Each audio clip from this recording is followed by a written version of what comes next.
Inflation. Probably not a single week goes by that you don't hear this word. In fact, you probably hear it more than once a week. It's a word that's being constantly thrown around because everything is going up in price, right? You go to the store, the food, everything in the grocery store has gone up in price. You go to the other shop for clothes, went up in price. You go things to buy things for your business, it went up in price. Everything's going up, right? So then naturally wages should also increase, right? No, let me show you why.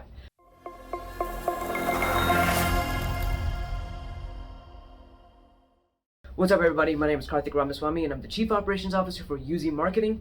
I started off at entry level and was promoted to Chief Operations Officer within just a few short years. And my goal with these videos and this channel in general is to share everything that I've learned over the past few years on how I became a Chief Operations Officer, as well as how I built and helped run this company that went from negative $250,000 in debt to over $10 million a year in revenue in just 5 short years. So with all that out of the way, let's get right into it. Back into inflation, right? So I really enjoy seeing the psychology of various people talking about inflation and how they believe that their wages should rise in accordance with inflation. So if inflation went up by 11%, then their wage should also go up by 11%. So the thing is, I'm not against raising wages. That's not what I'm saying at all. But what I'm saying is rising wages in correlation with inflation is actually not the right solution, and in fact is the cause of inflation. It will directly influence inflation to go even worse if that's how wages were approached when it comes to inflation times. So the way that you need to look at it is, think about a product, and a business sells this product to their customers for X amount of dollars. Now, if inflationary forces cause the cost of producing that item to go up, then that X amount of dollars is now X plus Y dollars. So now it's, let's say it went from $2 to $3, now it's a 50% increase in the cost to produce it. Now, let's say the employee of that same company is also experiencing inflation and believes that their wages should also rise, then it not only goes from $2 to $3, but it goes from 2 to 3 to whatever the wages also increased as well. So not only did it go to $3, it went beyond $3 to accommodate for the wage increase of the business that is employing these people. So the paradox is that that mindset actually causes inflation because it's driving up the cost to produce a product even further. And who has to pay for that? The end customer is the one who pays for that, because every step of the way, the distributor, the wholesaler, the manufacturer, the vendor, the retailer, everybody is pushing the cost further and further and further down the line. And the person who has to pay for it is the end user, the person who actually buys the product and is using it in use at that time. So how do we factor all this in? Well, take a look at it this. I've seen so many opportunities for improvement in many different businesses. I can't begin to tell you, like, the efficiency mind of my personality. I go into a place of business, even if it's a fast food restaurant, I go in there and my mind is immediately on, look at all these kids wasting time. They're not generating value by this amount of time that they're on the clock, and the business is paying them. Who's paying for this? Me, as a customer. My cost of a Whataburger sandwich is growing higher because the employees are not utilizing their time effectively. Therefore, I believe that the way to combat inflation is to actually improve the value of the employees there in order to give them a higher raise. So how does that look like on a grand scale? Well, if you think about it, look at to as many people on social media as you possibly can, and think about what they're doing when they're supposed to be at work. How many of them are posting on Facebook? How many of them are talking on Instagram Messenger? How many of them are scrolling? Like, think about all that value that's not being generated because of the amount of time that they're spending on these things that is actually producing wastage. Again, who's paying for this? The end customer.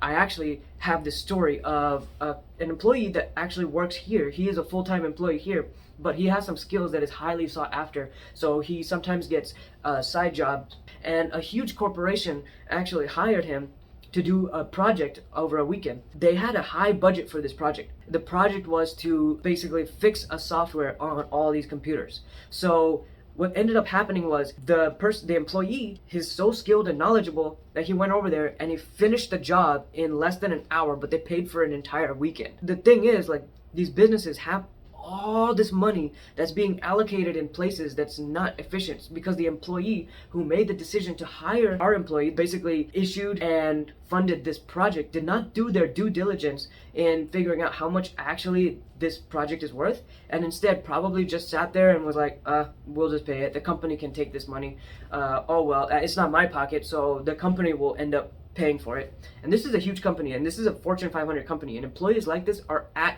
giant companies like that. If this is just one example of a circumstance where an employee has so much access to money that he or she doesn't really care about how it's being utilized because it's not their pocket, how does that represent employees in other businesses as a whole? It's crazy. So if you think about the parallels and the combination of employees not using their time correctly, and then employees not funding correctly, or employees not paying attention to what their job duty actually requires, all these things, and then the society believes that wages should also increase on top of the amount of revenue that's being wasted in ways that's not being utilized correctly.